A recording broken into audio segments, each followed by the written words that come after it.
クッション性のあるランニングシューズ、普段履きに使っていませんか？ふかふかで軽くて楽。通勤も買い物も全部これでいい。気持ちはわかります。でもその楽の正体、実は本来あなたの足の筋肉がやるはずだった仕事を靴が肩代わりしていることなんです。ハーバード大学の研究チームがこれを実際に測定しています。今日は走る靴と歩く靴が別物である理由と、ランニングシューズを毎日履くと何が起きるのかを科学的に解説します。皆さんこんにちは。ランニングシューチューバーのカリブーです。先に結論です。ランニングシューズの普段履きは絶対ダメではありません。でも4つの理由で損をします。1つ目、足の筋肉の仕事を靴が肩代わりして筋力の低下につながりうる。2つ目、高価なクッションの寿命を歩きで無駄に消費する。3つ目、厚底は街歩きでは不安定。4つ目、そもそも歩くために設計されていない。順番に見ていきましょう。まず大前提から、歩くと走るは似ているようで体にとっては全く別の運動です。ポイントは2つ。1つ目は衝撃の大きさ。歩く時の着地の衝撃は体重のおよそ1倍から 1.5 倍。ところが走ると2倍から3倍近くまで跳ね上がれます。体重60キロの人なら一歩ごとに120キロから180キロ。これを何千回も繰り返すのがランニングです。2つ目は足の使い方。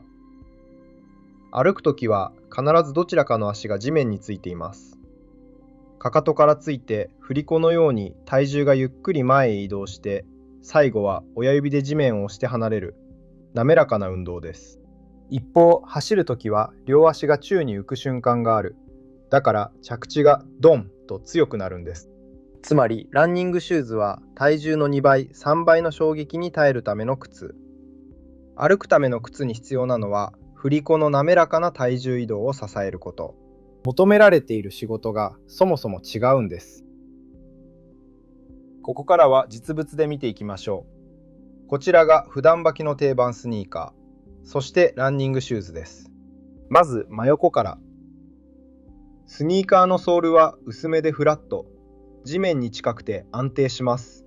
対してランニングシューズはソールが分厚い、体重の2倍3倍の衝撃を受け止めるためのクッションです。さらにランニングシューズはかかと側が高く作られているものが多いです。かかととつま先の高さの差、ドロップ、速い体重移動を助けるためです。そしてここに注目。ランニングシューズの方がつま先がぐっと反り上がっていますよね。これはトゥースプリングといって、前へ前へと転がるように進むための形。今日一番大事なポイントなので覚えておいてください。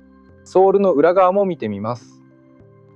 スニーカーはすり減りに強い分厚いゴム。アスファルトを毎日歩いても長持ちする装備です。ランニングシューズは軽くするためにゴムが薄めで削って肉抜きしてある部分もあります。軽さ優先の設計です。まずは曲げの動画から見ていきましょう。それでは2つのシューズを曲げてみましょう。まずはスニーカーからです。スニーカーは足の指の付け根のところでしなやかに曲がります。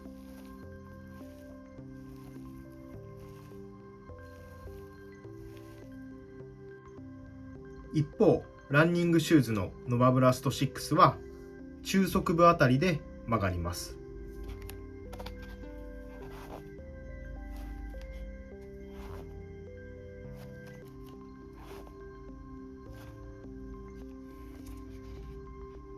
ミッドソールの硬さと重量についても測定しましたので見ていきましょう。曲げ、柔らかさ、重さ。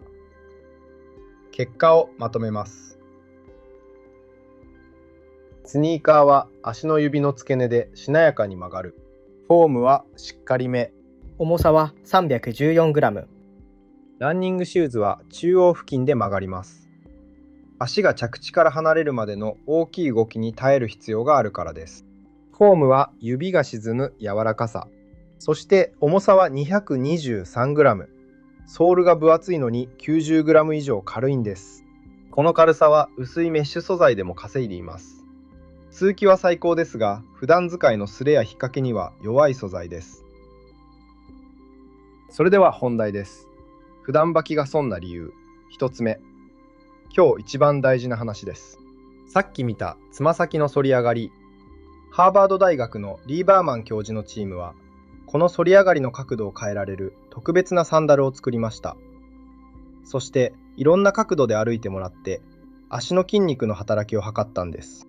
結果、反り上がりが大きいほど足の中の筋肉、指の付け根を支えるインナーマッスルの仕事が少なくて済んでいました。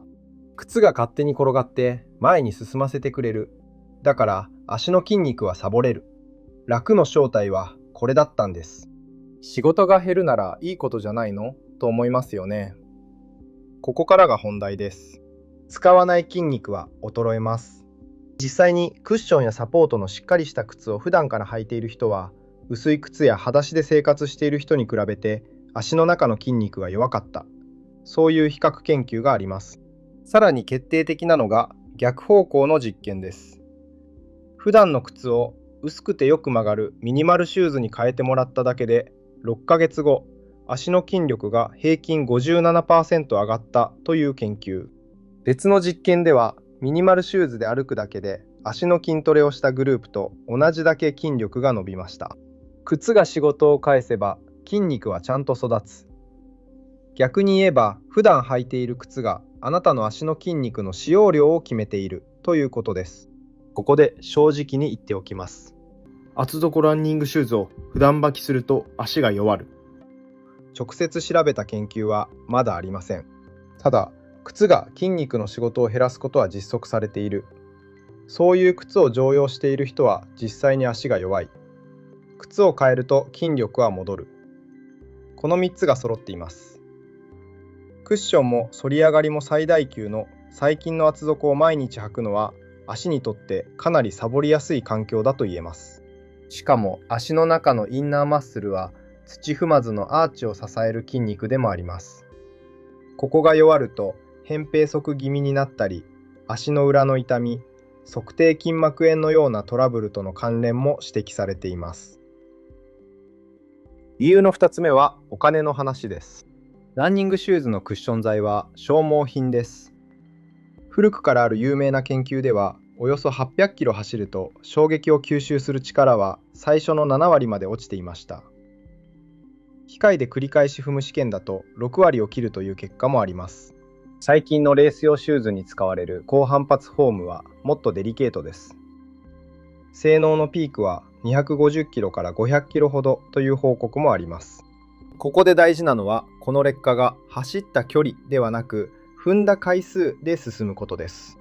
フォームの中には小さな気泡が無数に詰まっていて、踏むたびに気泡の壁が折れたり破れたりしていきます。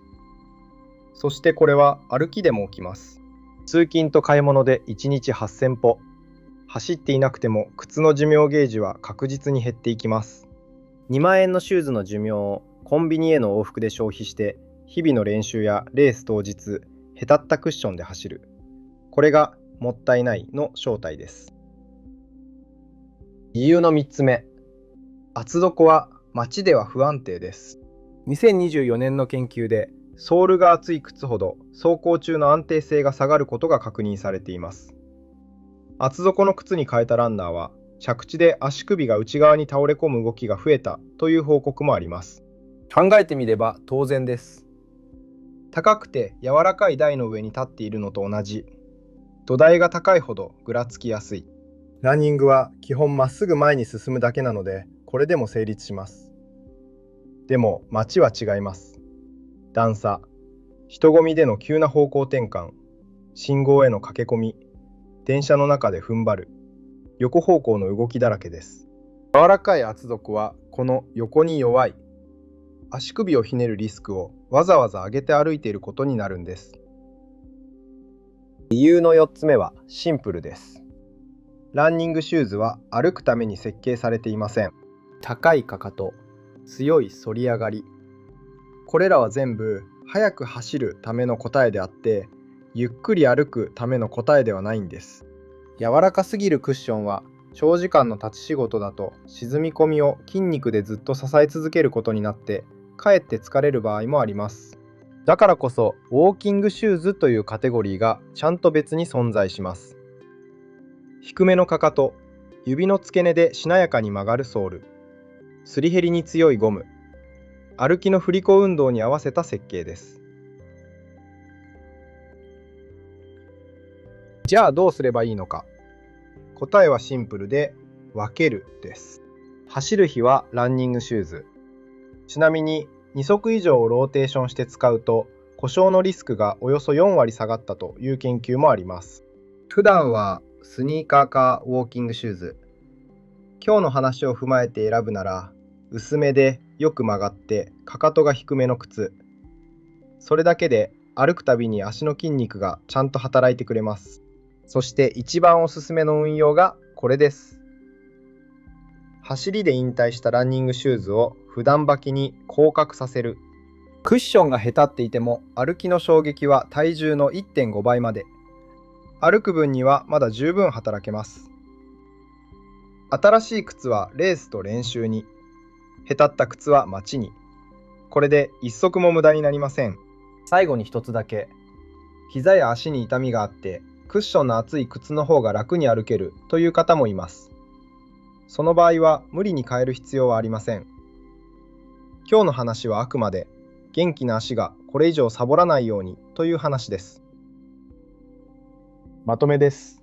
一つ目、ランニングシューズの楽は足の筋肉の仕事の肩代わり、使わない筋肉は衰える。二つ目、クッションは踏んだ回数で減る消耗品。普段履きは寿命の無駄遣い。三つ目、厚底は横の動きに弱い。街では不安定。四つ目、走る靴と歩く靴は設計が別物。分けて使う。おすすめは引退したランニングシューズの普段履き降格です。あなたは普段何を履いていますか？